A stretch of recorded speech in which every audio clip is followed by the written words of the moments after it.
Today, Sega turns 55. 55 years. Holy shit.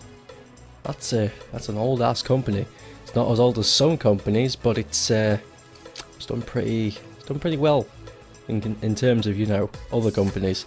And this is just a video to take opportunity and advantage of all the things that I fucking loved about the company from the very beginning, really. I mean, I know I'm not old enough to truly experience some of the great things, but I've tried to relive those moments by buying the hardware and software and playing them myself.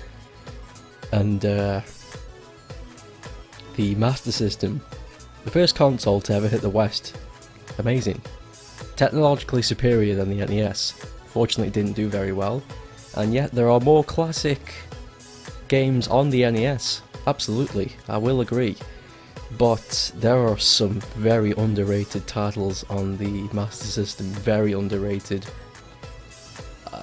Just the Alex Kidd franchise, the first Phantasy Star, the Fantasy Zone games, Space Harrier, Outrun, Afterburner. My god, the Wonder Boy games, Wonder Boy 3 in particular, my god, so good. Master of Darkness 2, god, that's a good one. And just a bunch of others too. There's the Sonic games that came out, the 8-bit Sonics, they were good. Lemmings too, there was so many good games on the Master System, and I really enjoyed the hardware, and it's still beating today. The hardware, I can turn the console on and it still works, still good piece of kit. Fantastic. The Mega Drive, the first console I ever touched, and Sonic the Hedgehog, the first game I ever played, blew me away. The Super Nintendo I played around friends' houses, but I don't know what it was, it just never interested me at all. I played the likes of Super Mario World and I played the hell out of that game. I found all the secrets. But once I finished it, I never went back, and I still haven't. It's been years. I just don't care, but I played stuff on the Mega Drive over and over and over again. It's always enticed me to come back. And it's not just Sonic. There's Toe Jam and Earl, Shinobi 3, the Golden Axe games, Streets of Rage Trilogy, Echo the Dolphin. I know some people don't like it, but I liked it. Echo the Dolphin's a very strange game. Strange in a good way. I don't have enough time to articulate my thoughts perfectly on that yet, but if anybody's ever played the Echo the Dolphin game, you'll understand what I mean. Rise Star, that's a good game. Gunstar Heroes, holy hell. Just, yes. The Castlevania exclusive, Bloodborne to America, but in Europe it was called the New Generations, or Generation, I think it was S. I don't know, I don't own a copy, but I will one day. Just so much good shit. So much good shit. And I know that Sega doesn't get much praise for RPGs on the Mega Drive, but you weren't bloody looking. I mean, the Phantasy Star games are great. There were a few more. There was like Oasis. Well, it was called the Story of Thor over here. That was a good game. In my opinion, Story of Thor is way better than any Zelda game I've played right now. I know that's a sin to some people, but it's true. I wouldn't say that if it wasn't true.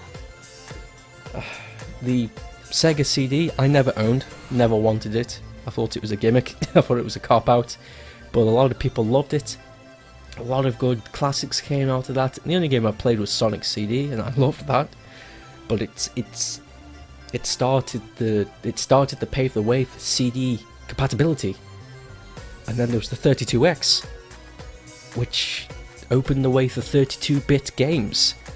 And it didn't stay alive for long, but in the short time of its library, it really showed off where technology was going. And at this moment in time, nobody had that kind of technology yet. I mean, yeah, it was like a year later everybody started to dish out the PlayStation 1, Sega Saturn and Nintendo 64. But the 32X, for I'd say a year, or that short time under a year, It was the only software and hardware capable of doing stuff like that. So it was almost arcade perfect ports. The first Doom to look good. Sorry, but it did. The Tempo was a fucking good game. Tempo is such a good game. If you've never played Tempo, bloody play it. Jesus Christ. Oh, but moving on from that. At Sega Saturn. Fuck. Such a beautiful and well-designed hardware. I know a lot of people thinking, well-designed, how come it was hard to program for? Yeah, it was hard to program for, and I don't understand why they did it that way, but what the machine was capable of, there were a few games that used the hardware to the maximum, to the absolute maximum, and those games are beautiful, absolutely beautiful, so good looking, just everything about it was perfect, and the games for the Saturn are great, and they're so diverse. The Saturn had character, the PlayStation had character, sure, but when I compare the two, and I know this is going to piss some people off, but to me, the PlayStation 1, even though it did have good games, and I own a PlayStation 1 and some great games for it, PlayStation 1 seemed like a dumping ground to me, of people who it was easy to program for, so it was great for first-time developers, and first time for people to go into 3D, which is where everything was going. But I saw a lot more garbage on the PlayStation 1, which is, I suppose, oversaturation, because a lot of people were programming for the PlayStation, so I guess that's true. But off the topic, there were so many unique games for the Saturn. I cannot name anything right now, to this day, that reminds me of anything that's from the Sega Saturn era. There was so much good shit. The Clockwork Knight games. Just, what the and that came out before Toy Story too. So, imaginative, right off the bat. Panzer Dragoon. Woof. Just never played it? Shame on you, it's a sin. I don't care if you emulate it, just fucking play it. Play the first... I don't care. Just play Panzer Dragoon. Nights into Dreams. Jeez, that's such a magical game. It's so... Just, it's a dream. It's a dream. The clue's in the title. The Sonic games weren't very good, but they're still worth the play, I'd imagine. And Sonic Art, even though it's garbage, it's not as bad as people say it is. I've gone back to it a few times for a laugh. It's alright. But yeah, oh my lord. Oh, Burning Rangers too. Burning Rangers is one of my favourite games ever. A lot of people don't like it, but I do. I fucking do. Oh lord. And so many good arcade ports as well. Like Virtua Fighter, Sega Rally, Daytona USA. And others too.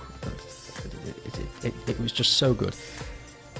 It was perfect for 2D games as well. Like games like Astal, the Street Fighter games, and a bunch of other 2D sprite-heavy games. They looked beautiful on the Saturn. But enough about the Saturn. Moving on to the Dreamcast. My favourite console ever. Still is. I've seen some amazing shit come out these past few generations. PlayStation 4 is doing really well, and I absolutely love the Wii U. Even though there's not that many games for it, the games that it does have that are worth playing are worth the purchase of that damn console. Believe me.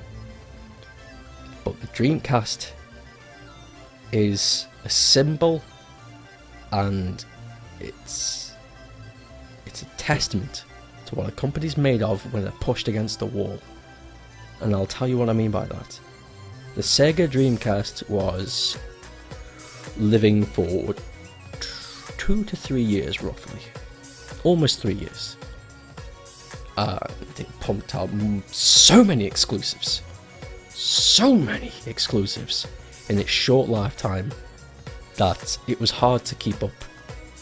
Other companies were having trouble keeping up.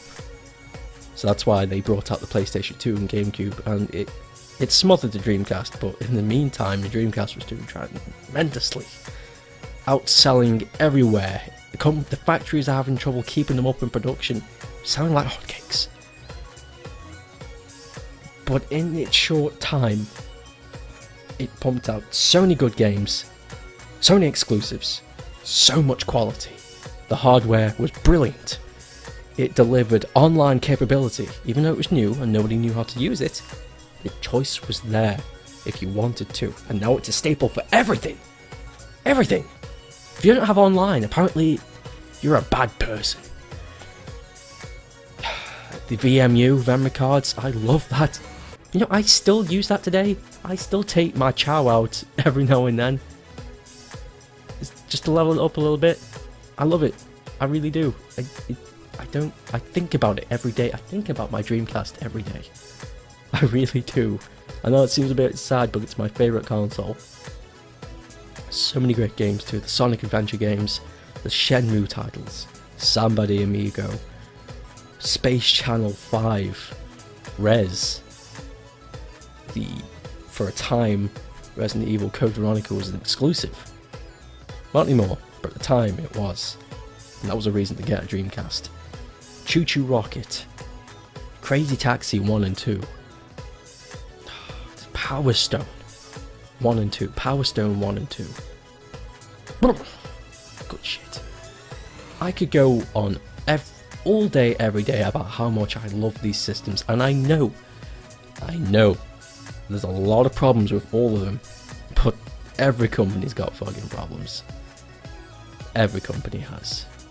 You start arguing with me like Sega's done this, that and the other to doom their own company. Yeah, and I agree with you, but every other company's done the exact same thing in their own right, and they've doomed themselves in many different ways. You want an example? Well, Konami right now, they're pretty much dead. And if you don't understand why, go look it up. It's big news right now. Capcom, it was in bankruptcy for a long time until they were pushed against the wall, and now they're starting to deliver good stuff. So, you know, Capcom shot themselves in the foot. Nintendo, oh dear, they've done a bunch of things that are wrong over time, but they've managed to bounce back. EA. Fucking EA, Activision, Ubisoft. So many companies are fucked up. But you know what? I'm happy with my fuck up. I love Sega. Happy 55th birthday, you big blue bastard. I hope you keep going. Thank you for watching.